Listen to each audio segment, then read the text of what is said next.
Hey, soldiers, whether or not we see a recession is not within our ability to control. What is in our ability to control are our financial habits. Now, this video was originally produced for our officers or those people who are members of the Soldiers of Finance members only club, which gets exclusive content.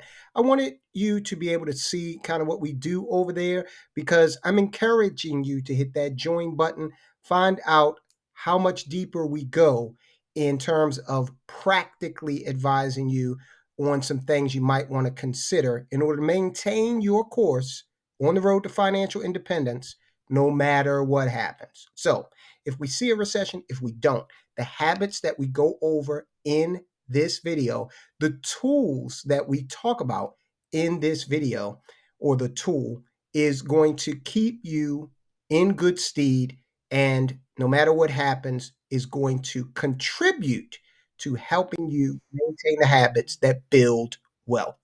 Hey, officers. Okay, we've been talking a lot on the main channel about contracting your spending because we want to be able to put ourselves in a position optimally where we can still purchase assets if we go into a larger economic slowdown or recession, a protracted recession. Now, the reason that we want to conserve our ability to go ahead and purchase assets is because, well, assets during these economic downturns tend to become cheaper. Now, not cheaper in the sense of quality, of course, but less expensive. All right. Now, of course, we should all be doing our due diligence to make sure that we are purchasing quality assets that are in line with our investment objectives. But we need to have the money to purchase those assets, right? So let's talk about controlling our spending, right? Now, we're going to focus intently in this video on actually calculating your cash flow because that will give you an idea of areas where you can cut back, by how much, and also how much money you might have left on the table to devote to asset purchases. Now, what would that look like? Maybe it'll look like an increase in the percentage of your 401k or traditional IRA contribution, or your Roth IRA, or your uh, maxing out your insurance, your permanent life insurance policy, or maybe even getting into some real estate deals or pumping money into your own business. So, calculating your monthly cash flow is going to help you evaluate your present financial status. This way, you know where you stand financially as you prep to invest. So, let's begin by looking at your monthly net income. And that's the money you take home every month after taxes, your net. This is going to include your salary and any other reliable source of income you may have. So, wages from a second job, child support, alimony, any side hustles you've got out there, Social Security, even. All right. Now, if you already own some investments, you may be receiving dividend or interest payments, and that's going to factor into this equation also. Now, after you get all that together, you're going to have to calculate your average monthly expenses. These include your rent or your mortgage, car lease, your credit cards, any personal loans you have out there, any child support or alimony that you owe. We looked at that's owed, child support and alimony that's owed you in the income column, but hey, maybe you owe. Okay, we got to put that in there in terms of any expenses. Also, include money for your groceries, utilities, transportation, and any insurance. And don't forget that money that you spend on items that are discretionary rather than necessary. So, as an example of that, we have cable television. We don't have cable, haven't had it in close to 15 years now, I'm proud to say. We do have a couple of streaming services that we pay for, but we also want to look at gym memberships, clothing, any gifts that you're giving people on a regular basis, so on and so forth.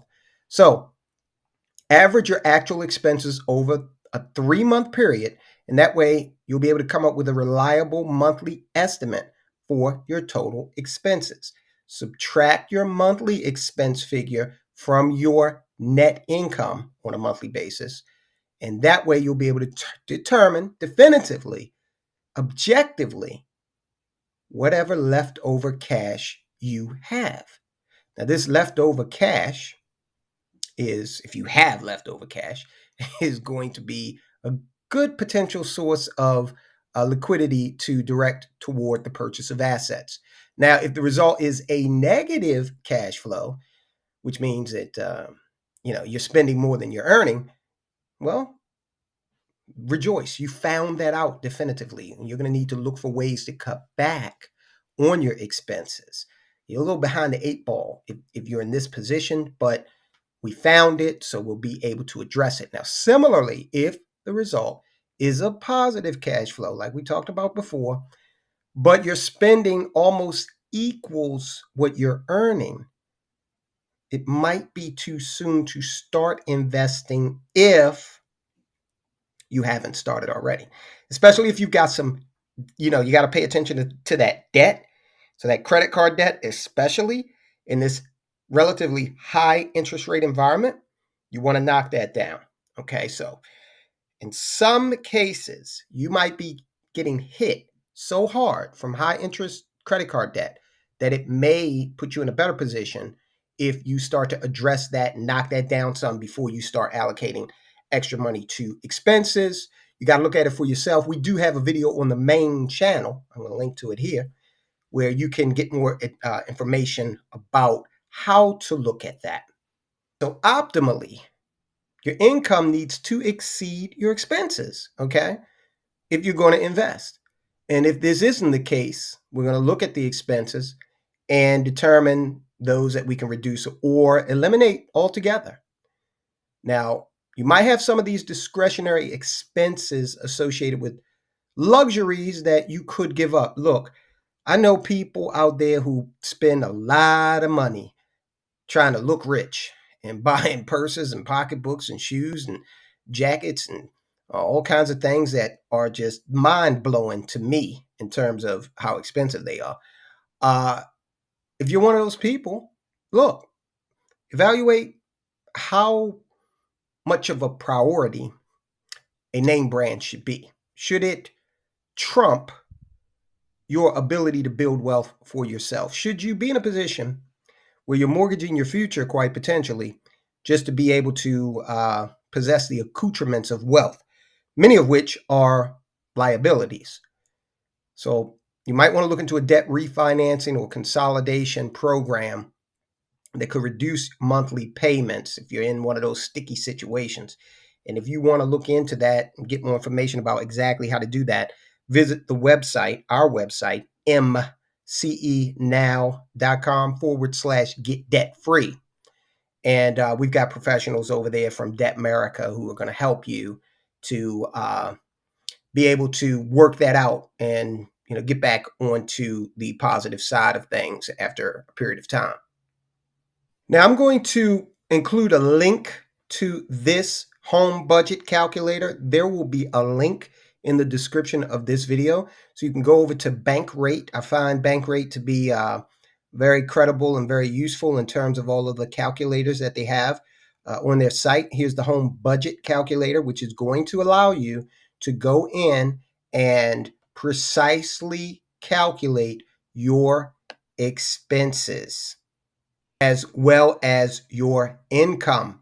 And this is going to allow you to do exactly what we said in terms of that exercise to determine how much money you've got.